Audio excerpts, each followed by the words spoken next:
This method can help answer key questions about effective surface functionalization of nanodiamond, which have broad applications in material science and biomedicine.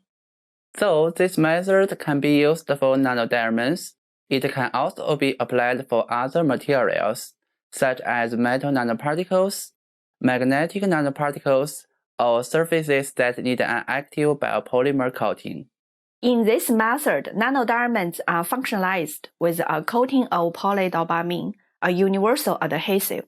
The thickness of the PDA layer is well controlled by varying the concentration of dopamine. To begin, dissolve 30.29 grams of tris HCl powder in 100 microliters of deionized water. Transfer the solution to a 250 milliliter volumetric flask. Fill the flask to the line with deionized water and mix it to obtain a 1 molar tris HCl buffer. From this stock solution, prepare 20 milliliters of 0.01 molar tris HCl buffer by serial dilution.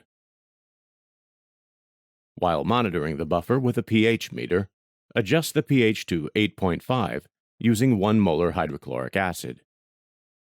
Next, dilute 0.02 milliliters of a 1 milligram per milliliter suspension of 100 nanometer monocrystalline nanodiamonds to 1 milliliter with the pH 8.5 tris buffer. Stir the mixture for 10 minutes to obtain a 0.02 milligram per milliliter nanodiamond suspension. Then dissolve 20 milligrams of dopamine hydrochloride in 2 milliliters of pH 8.5 tris buffer by vortexing for 30 seconds.